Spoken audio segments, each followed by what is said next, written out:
आहेरवाडीत अतिवृष्टीने पिके पाण्याखाली, नुकसान भरपाईची मागणी।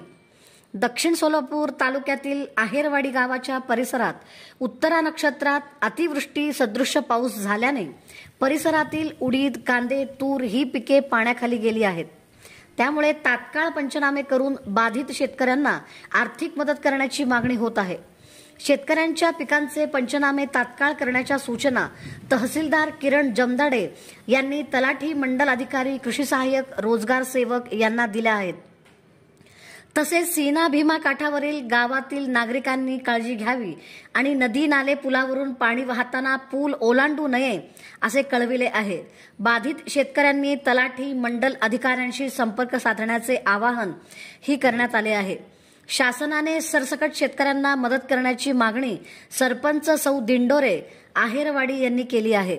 आहेरवाडी येथील सर्व शेतकऱ्यांची शेती बाधित झाली आहे, तरी शासनाने लवकर मदत करावी असे मागणी होत आहे।